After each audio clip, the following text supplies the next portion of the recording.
Langkah selanjutnya kita akan membuat tabel.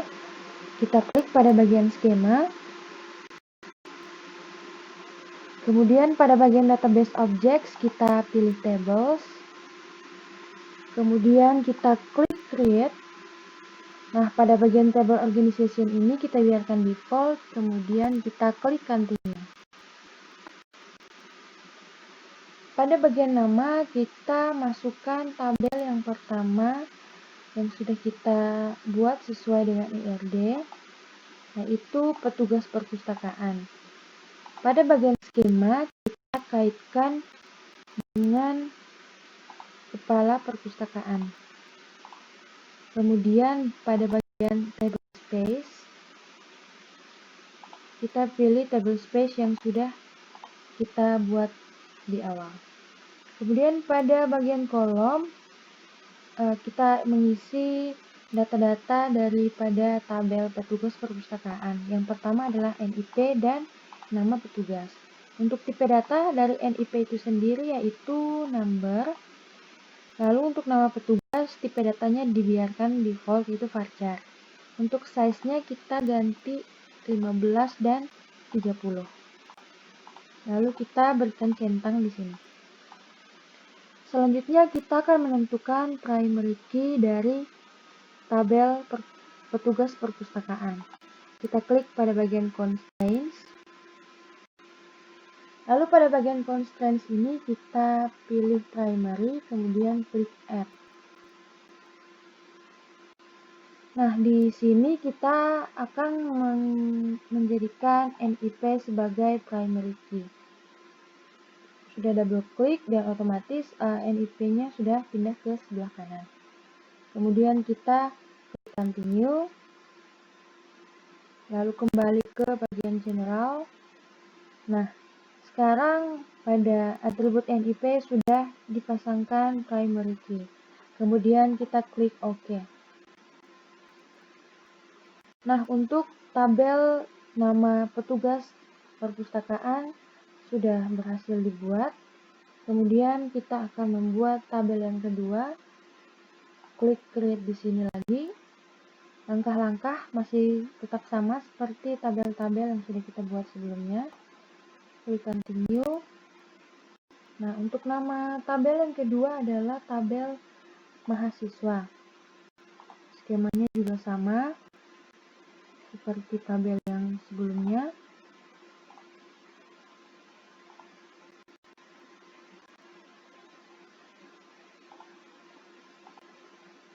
Nah, kita pilih skema kepala perpustakaan karena nanti untuk tabel mahasiswa atau tabel perpustakaan yang tadi dimiliki oleh skema kepala perpustakaan, yaitu sebagai admin. Nah, untuk bagian kolom mahasiswa memiliki atribut, yaitu yang pertama NIM, nama mahasiswa, dan prodi. Untuk tipe data dari NIM kita ganti menjadi number. Kemudian untuk nama mahasiswa dan prodi dibiarkan tipe datanya varchar. Untuk size kita isi 15, 30, dan 30. Nah, selanjutnya kita akan tentukan primary key. Kita klik lagi di constraints.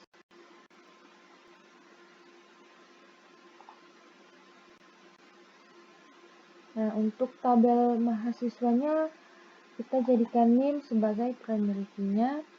Kemudian klik continue. Kembali lagi ke general. Nah, sekarang pada tabel mahasiswa sudah ada NIM yang dijadikan sebagai primary key-nya. Kemudian kita klik OK. Nah, untuk tabel mahasiswa sudah selesai dibuat. Kemudian kita lanjut membuat tabel yang ketiga, yaitu tabel buku.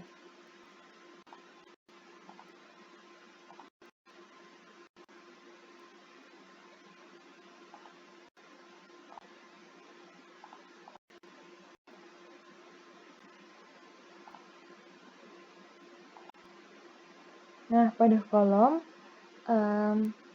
tabel buku terdapat 5 atribut, yaitu yang pertama adalah judul buku, yang kedua pengarang, yang ketiga penerbit, yang keempat nomor buku, dan yang kelima jumlah buku. Pada tipe data judul buku, biarkan varchar, yang kita ganti adalah nomor buku menjadi number. Untuk size-nya kita pilih 30, 30, 15, dan 5. Nah, kemudian kita klik pada not null. Selanjutnya, kita akan menentukan primary key dari tabel buku. Kita klik pada constraint.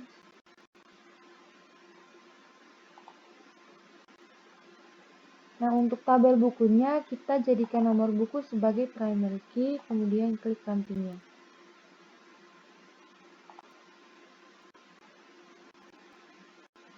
Nah, sekarang pada tabel buku sudah terdapat primary key pada nomor buku, kemudian kita klik OK. Nah, untuk tabel buku sudah selesai dibuat, selanjutnya kita akan membuat tabel peminjaman buku. Langkah-langkahnya masih tetap sama. Kita akan buat peminjaman buku.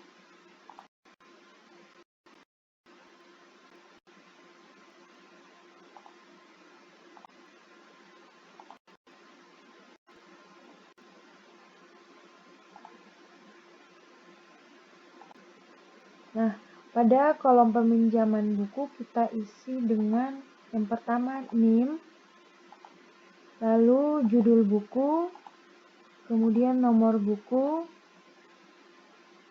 tanggal pinjam, dan nama petugas. Pada tipe data NIM kita ganti number, untuk judul buku biarkan varchar, kemudian nomor buku kita ganti number, tanggal pinjam kita ganti date, dan nama petugas biarkan varchar. Untuk size dari NIM kita biarkan 15, untuk judul buku 30, nomor buku 15, tanggal pinjam 15, dan nama petugas 30.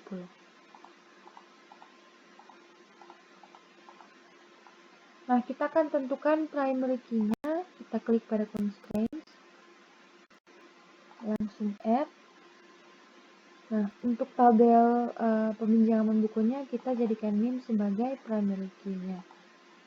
Lalu kita klik continue, general. Nah, tabel peminjaman buku sudah ada primary key-nya pada atribut NIM. Kemudian kita klik OK. Nah, untuk tabel peminjaman buku sudah selesai dibuat. Selanjutnya kita akan membuat tabel yang terakhir, yaitu tabel pengembalian buku.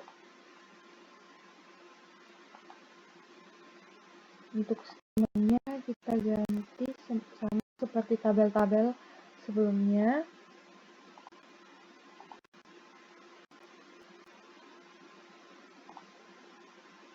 Nah, pada kolomnya kita isikan yang pertama NIM, judul buku, nomor buku, tanggal kembali, dan denda.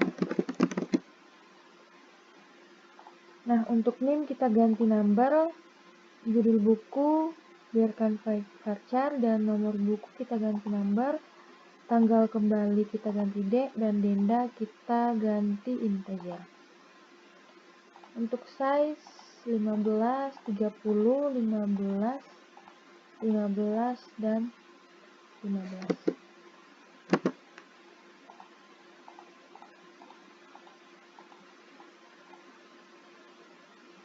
Nah, untuk sekarang kita akan menentukan primary key-nya.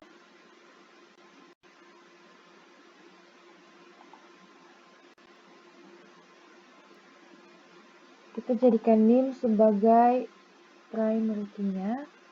Kemudian klik continue.